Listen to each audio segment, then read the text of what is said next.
Hello YouTube, my name is the Legend of DS, and welcome to my E3 prediction lists. A month before E3, or a little under a month now. No, a month now from E3. And I have done nothing. This video obviously is going to be about E3 predictions. It's going to revolve around everyone this time around. Not really everyone, 5 companies, because unlike previous years, if I just focus on Nintendo, I would do a video in 5 seconds.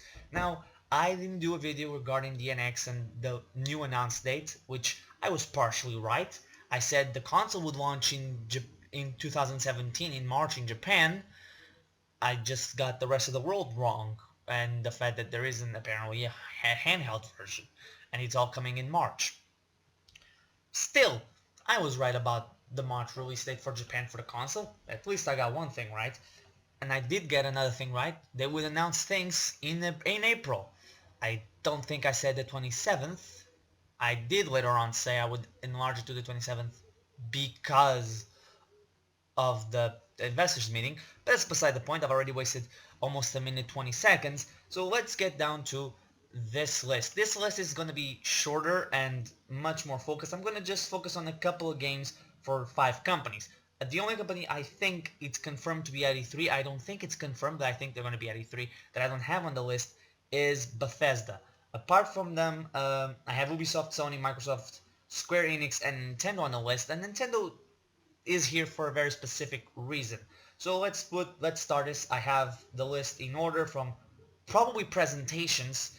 First company that obviously going to have a presentation is going to be Ubisoft. They normally are the first company to have a... No, actually Microsoft is the first company to have a presentation. Then it's EA, then it's Ubisoft. But no matter, Ubisoft is the first... Probably not going to be the first company to have a press event, but the first third-party company and not, exclusive company. By the way, this list will revolve mostly around IPs that we haven't heard from before, or for that games that haven't been mostly announced. There's only a couple of games here that will probably have been announced by this have been announced previously, and most of them come in the form of Square Enix and Nintendo. But Ubisoft, I think we're going to see the recently leaked Watch Dogs 2. We're going to get release dates for other games like South Park, For Honor. I believe they announced that last year, and I don't think we have heard anything from it since then. I don't think we're gonna see Assassin's Creed, and obviously this is Ubisoft. They just released Tom Clancy's The Division, which is technically speaking a new IP. I think we're gonna see a new IP from them, and maybe they also just released what's it called? Rainbow Six. I think they not just released, but it's been launched in the past year, I believe. So another thing that we might see this at EC3, it's 2 new IPs or 2 new games from older franchises. Maybe Rayman might get a new game. Now let's move on to actually Microsoft. I had Microsoft number 3 on this list. I'm going to put it number 2. Microsoft, again, not very much for Microsoft. Microsoft has been very mellow, let's put it that way, in the last couple of months, in the last couple of years. Let's put it that way. They just canceled Fable Legends. They just shut down the studio that was making Fable Legends. I believe very close to launch. The game was already, I believe, in beta and was available to the public. But still, they shut down. So I'm not expecting much from them. Maybe we're gonna, obviously, like Sony, we're gonna see a lot of third parties there, like we do every year. I think we might see a new IP from them. I don't know if they have announced the new Forza yet. If they do, obviously it's going to be there. And I also think because it's now the norm, they already have done one, I think, and they already put one in another game. I do think we're gonna see some form of a revival of an old rare IP, be it Banjo-Kazooie, being Battletoads. We never know. They're now more active in using Rare. Maybe they'll do it. Most likely they won't. Maybe they just should, let Rare be Rare and do whatever they want, but you never know.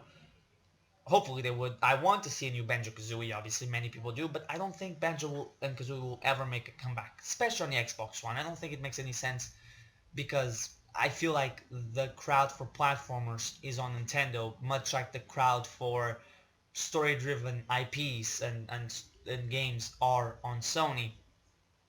Next, let's do Sony, number 2 on the list. I'm gonna put the 3. I think this is the one that was kind of easier to predict. Sony's obviously going to have all the games that they had last year that weren't released yet, like The Last Guardian, Shenmue 3, that game that I'm forgetting the name from, Guerrilla. Is it Guerrilla the name of them? I don't remember. I don't remember. Oh, another thing for Microsoft that I forgot.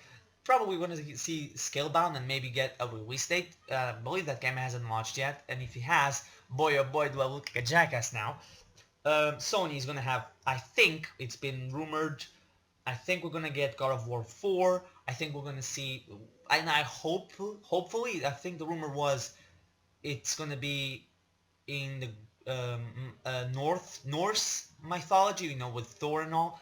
I hope it, if it is, they don't have Kratos. Much like I'm against the idea of a female Link, because I think the character, if they're going to include a new female character in Zelda or in the playable character, it should be either Zelda, Impa, or a brand new character. No point in just giving Link tits and saying, have at it, that's a new character.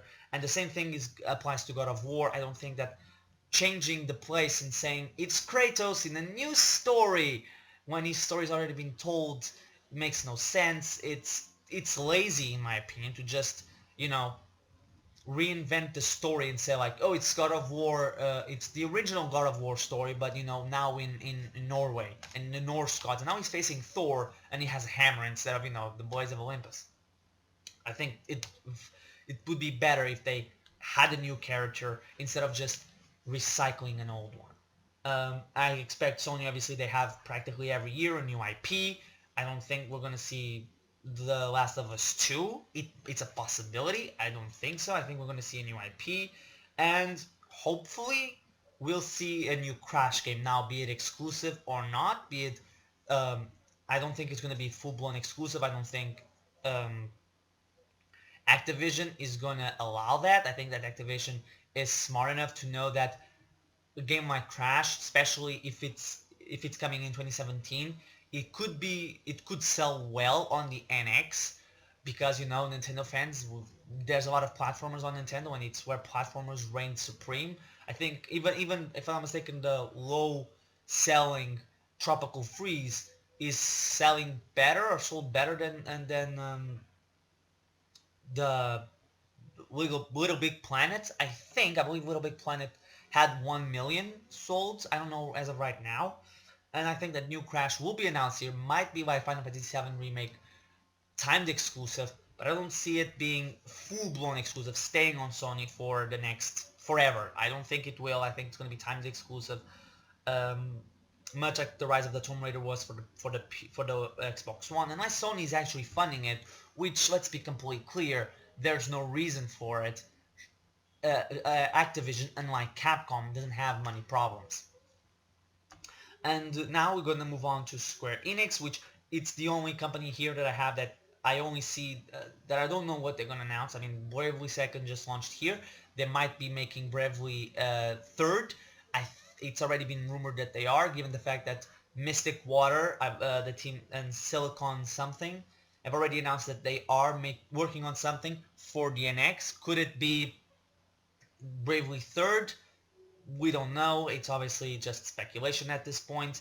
But I think that the main things we're going to see from Square Enix is a release date for Kingdom Hearts 3.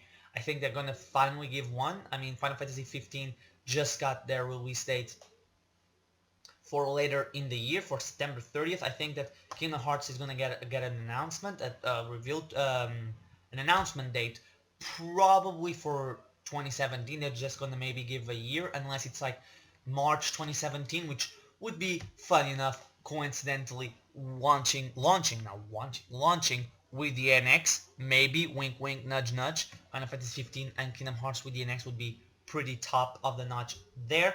And I think we're going to get a release date for Rise of the Tomb Raider multi-platform. I mean, the game is said, if I'm not mistaken, I heard that the contract for multi-platform exclusivity for the Xbox One terminates and ends on in October. If that's true, I can see them saying it's launching for PS4 and PC in November.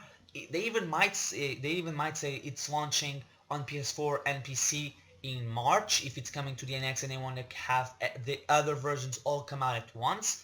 Maybe, I don't know, it's a possibility. And that's all I could really see from Square coming out. They might even have a game or two for the 3DS. It's possible, maybe even for the NX, but obviously they probably won't talk about the NX. Now we reach Nintendo, the final company. And for Nintendo, it's obviously, we're gonna get trailers for Zelda. Obviously, I think we're gonna just get trailers because as of right now, there isn't going to be a Nintendo Direct, digital event, press conference, or even the World Championships. I thought that Nintendo, I think something went wrong with the development of the NX itself to be March 2017. It's a weird date to launch a system, and even weird for them to skip E3. I think that the dev kits are in the wild. I think that there's a lot of things going on, but I think something went wrong with development along the line, and they decided to push back the system to next year for March. Maybe something have to do with the chips that are rumored to be a part of the AMD Polaris. So, you know, and the other thing, obviously, we're going to get trailers for some 3DS games that are coming. Kimishima already teased unannounced 3DS games. I think Color Splash is also going to get a trailer if it's a Wii U title and not pushed to the NX. People keep bringing up that Iwata and Kimishima have said that the Wii U would be supported after the NX launched. Iwata said that, Kimishima never said that, but Iwata unfortunately has passed. He's no longer the president of Nintendo, meaning everything after he died, everything that he said is no longer valid in a discussion about games because, you know, there's a new president and he's obviously changing things. Zelda obviously is going to get a trailer. He's going to get a big trailer. Maybe I think we might get a 10-minute Nintendo Direct for it. And another thing that I'm expecting full-blown from these E3 is that Nintendo is having a what's it called? Behind closed doors meeting, and I believe it's with the media and third parties. I don't know if the media is included, but I know third parties will be there. To me, I have a feeling that being behind closed doors, we won't see anything from it, but this will obviously lead to the thing that I think is going to be the biggest thing, that is a bunch of NX leaks. There's a rumor right now that Nintendo is going to do an event in July. It doesn't say what it is, but if that event is true, if Nintendo can say during E3 something like, oh, in next month we're going to have our own event, that will create buzz. That is going to create major buzz, in my opinion, you know, having that. So that's it, and I did a video did it in 13 minutes. I don't know how. So after 2 months maybe from the last video I made, no, actually a month if we have to count the Nintendo Direct reactions. That's it. Once again, all the games and things that I expect from E3 will now be on the screen. Each company represented it in their own color. Sony, Ubisoft in white, Sony in blue, Microsoft in green, Square in yellow, and Nintendo in red. That's what I'm expecting from them. All of it, all the things written on the screen, I hope. So thank you for watching, and I might see you next week. I think I might be doing 2 more videos on this road to E3. So thank you for watching, and I'll see you guys next time.